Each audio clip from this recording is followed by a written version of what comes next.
चुनाव हुआ था तो मोदी जी भी विकास की बात करते थे, आप भी विकास की बात करते थे, लेकिन अब सब लोग बात कर रहे हैं धर्म की, जाति की, बीफ की, गौमांस की। इन सब बातों से विकास का जो एजेंडा है वो तो पीछे रह गया। अस्सलामु अलैकुम वरहमतुल्लाहि वबरकातुहू।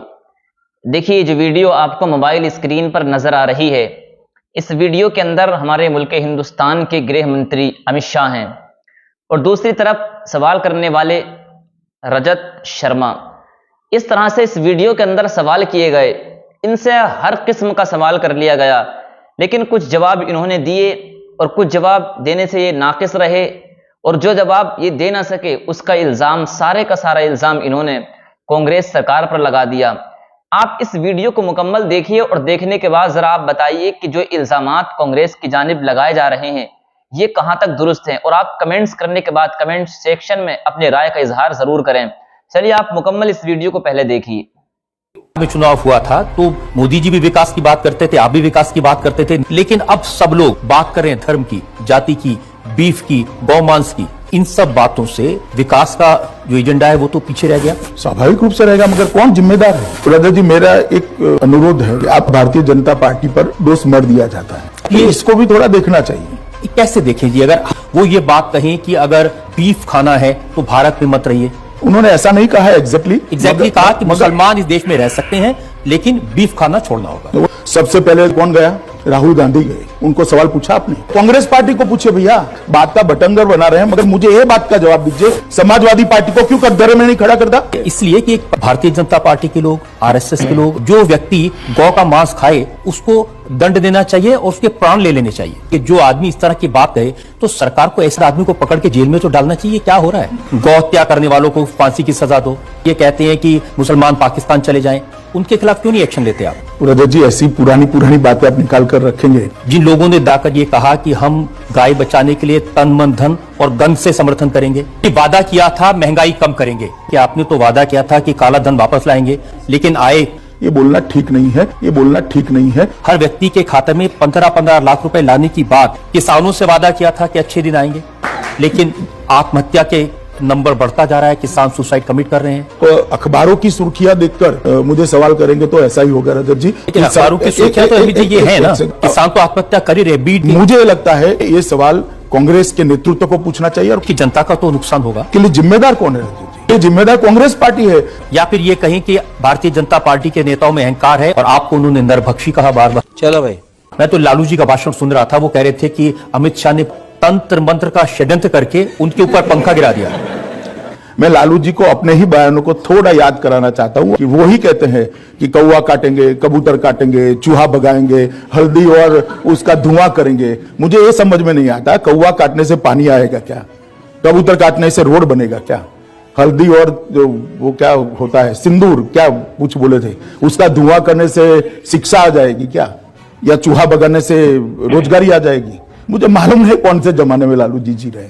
शुरू के दिनों में जब चुनाव हुआ था तो मोदी जी भी विकास की बात करते थे, आप भी विकास की बात करते थे, नीतीश कुमार भी बताते थे क्राइम के आंकड़े कितने हैं वो, लेकिन अब सब लोग बात कर रहे हैं धर्म की, जाति की, बीफ की, गौमांस की। देखिए, आपकी लाइब्रेरी से सारे भाषण निकाल कर देख लीजिए, किसने गौमांस का भाषण सबसे पहले, भाषण या इंटरव्यू बिहार में किया? आपको मालूम होना चाहिए, लालू जी ने किया। अगर लालू जी ये कहते हैं गाय के मांस और बकरी के मांस में मूलतः कोई फर्क नहीं है, इस बात से देश के काफी बड़े हिस्से में लोगों की भावनाएं आहत होती हैं। लेकिन इन सब बातों से विकास का जो एजेंडा है वो तो पीछे रह गया। स्वाभाविक रूप से रहेगा, मगर कौन जिम्मेदार है? मैं आपके माध्यम से की जनता को पूछना चाहता हूं, किसने वहां पर बात की शुरुआत करी? और आप एक बार एक बांध को तोड़ देते हो, बाद में पानी कहां तक जाएगा उसका कोई कैलकुलेशन रहता है क्या? जनता को आप मूर्ख समझना बंद कर दीजिए। आज वही फंसे पड़े हैं। ये तो उन्होंने बांध को तोड़ते वक्त तय करना था कि क्या होगा। लेकिन अमित जी, कैसी भाषा का इस्तेमाल हो रहा है? आप लालू जी को शैतान कहें। मैंने नहीं कहा सर, मैंने कभी नहीं कहा रजत जी, हो तो दिखाइए जरा आप। और वो बार बार कह रहे हैं कि आपने मुझे शैतान कहा तो मैं आपको ब्रह्म पिशाच कहूंगा। लालू जी से कोई और अपेक्षा नहीं है, और आपको उन्होंने नरभक्षी कहा बार बार। अच्छा बात नहीं है। चलिए वो कुछ भी कहते रहे, मैं शुद्ध शाकाहारी व्यक्ति हूं। ये झूठ है, झूठ है, झूठ है।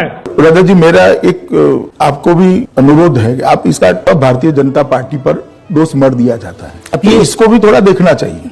कैसे देखें जी, अगर मुख्यमंत्री जिम्मेदार व्यक्ति हैं, वो ये बात कहें कि अगर बीफ खाना है तो भारत में मत रहिए। उन्होंने ऐसा नहीं कहा है एग्जैक्टली कहा कि मुसलमान इस देश में रह सकते हैं लेकिन बीफ खाना छोड़ना होगा। वो ठीक है, ऐसा उन्होंने नहीं बोलना चाहिए। उन्होंने खुद खेद व्यक्त किया है और पार्टी ने भी कहा है कि खट्टर जी के बयान के साथ पार्टी इत्तेफाक नहीं रखती, वो उनका व्यक्तिगत बयान है। उन्होंने बयान नहीं देना चाहिए, उसमें दो राय नहीं है। सबसे पहले कौन गया? राहुल गांधी गए। उनको सवाल पूछा आपने? वो तो बोलते ही नहीं है। मगर वो नहीं बोलते हैं तो कांग्रेस पार्टी को पूछे भैया। ये ठीक है, उनके मुंह से शब्द निकल गया, उसको पकड़कर बात का बटंगर बना रहे हैं। मगर मुझे ये बात का जवाब दीजिए, इवन आपका चैनल भी समाजवादी पार्टी को क्यों कटघरे में नहीं खड़ा करता? करना चाहिए या नहीं करना चाहिए?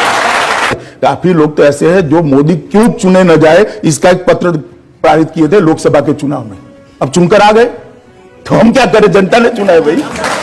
इसलिए कि एक परसेप्शन ये बना है कि भारतीय जनता पार्टी के लोग, आरएसएस के लोग, जो व्यक्ति गौ का मांस खाए उसको दंड देना चाहिए और उसके प्राण ले लेने चाहिए। इस सज्जन को क्या तकलीफ है भाई? क्या तकलीफ है इनको? मैं दो हिस्सों में आपका सवाल है, दोनों हिस्सों का जवाब देता हूं। नहीं, लेकिन आप क्या ऐसी बातों को प्रूव करेंगे? जो आदमी इस तरह की बात कहे, क्योंकि वेदों में भी मैंने चेक किया इस तरह की बात नहीं कही गई, तो सरकार को ऐसे एक आध आदमी को पकड़ के जेल में तो डालना चाहिए। क्या हो रहा है? गौ हत्या करने वालों को फांसी की सजा दो। जो गिरिराज सिंह ये कहते हैं कि मुसलमान पाकिस्तान चले जाएं, उनके खिलाफ क्यों नहीं एक्शन लेते आप? देखिए रजत जी, ऐसी पुरानी पुरानी बातें आप निकाल कर रखेंगे तो बहुत सारा दोनों ओर की काफी चीजें सामने आएगी। जिन लोगों ने जाकर ये कहा कि हम गाय बचाने के लिए तन मन धन और गन से समर्थन करेंगे, मैंने कहा देखिए, इस प्रकार के किसी भी बयान से भारतीय जनता पार्टी इत्तेफाक नहीं रखती है। अमित जी वादा किया था महंगाई कम करेंगे और दाल हो गई 200 रुपए किलो। मुझे क्रेडिट नहीं चाहिए। कह रहे हैं कि मोदी जी ने कहा था ना खाऊंगा ना खाने दूंगा, वो दाल के बारे में कहा। रजत जी, महंगाई के आंकड़े हमारे बहुत नीचे चले गए हैं। खुदरा महंगाई जो 7.7% रहती, वो अभी अभी हाईएस्ट 4.1% पर आई है। मुझे निश्चित भरोसा है कि भारतीय जनता पार्टी की सरकार महंगाई को काबू करेगी। तो करना, परेशान हो गए हम लोग 2.5 साल से, ये भी परेशान हो गए, हम भी परेशान हो गए, करो फिर, क्यों नहीं कर रहे? एक ऐसा समय आया है कि अभी 200 रुपया दाल है, इससे कोई इनकार नहीं है और वो चिंता का ही विषय है, गंभीर चिंता का विषय है। मगर सरकार भी चिंतित है और एक्शन भी ले हैं। कि आपने तो वादा किया था कि काला धन वापस लाएंगे, उसके लिए कानून भी बनाया, लेकिन आए तो पहली बात तो एक कि भारतीय जनता पार्टी ने कुछ नहीं किया, ये बोलना ठीक नहीं है। सारे एक्शन हुए हैं। विदेशों में जमा काला धन हर व्यक्ति के खाते में 15-15 लाख रुपए लाने की बात विपक्षी दलों को ये एक राजनीतिक जुमला है। बिल्कुल, आपने मेरे दिल की बात बता दी। स्वाभाविक रूप से मैंने जो कहा तो मैं फिर से रिपीट कर देता हूं।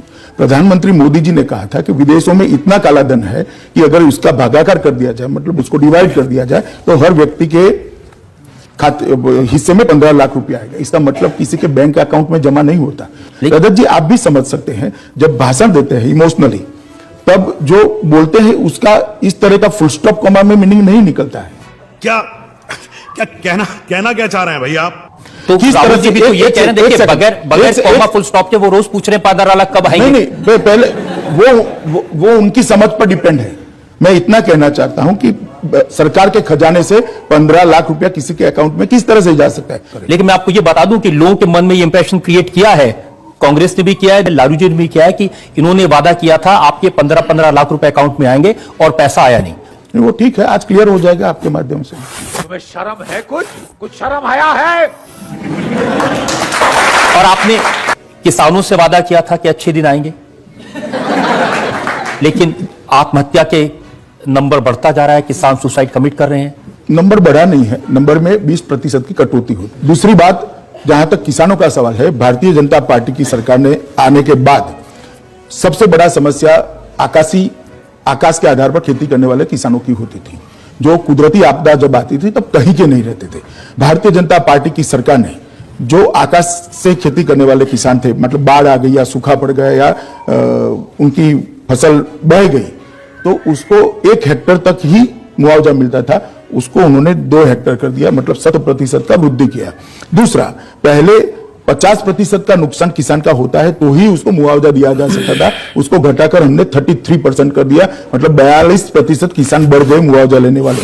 और मुआवजे की राशि के अंदर एक ही वक्त में 50% का वृद्धि किया है। मैं मानता हूं रजत जी, इससे बड़ा किसानों के लिए कोई अच्छी बात देश के किसानों के लिए नहीं हो सकती।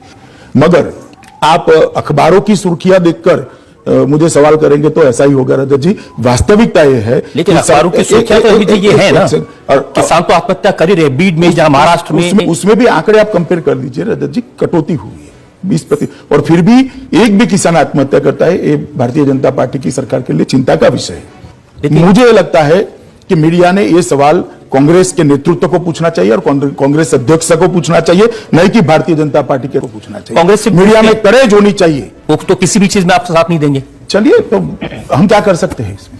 इस प्रकार की बचकाना बातें किसी के गले नहीं उतरती, लोग मजाक उड़ाते हैं। लेकिन देश की जनता का तो नुकसान होगा। हाँ, देश की, मगर उसके लिए जिम्मेदार कौन है रंजन जी? इसके लिए जिम्मेदार कांग्रेस पार्टी है, जो किसी भी मुद्दे पर साथ देना नहीं चाहती। या फिर ये कहें कि भारतीय जनता पार्टी के नेताओं में अहंकार है और वो विरोधी दलों को साथ लेकर नहीं चलते। आप जरा एक ऑफर लेकर आइए कि क्या करना है, क्या करने से वो मान जाएंगे, हम तैयार हैं। इतना छोटा पहले कभी नहीं हुआ होगा। तो देखिए, आपने पूरी मुकम्मल वीडियो को देखा, किस तरह से सवालात इस वीडियो के अंदर किए गए। मैं समझता हूं कि अगर हर पत्रकार इसी तरह के सवालात करने लगे तो हमारे देश के अंदर जो नफरत बोई जा रही है, नफरत पैदा की जा रही है, उसका खात्मा इंशाअल्लाह बहुत जल्द होने लगेगा।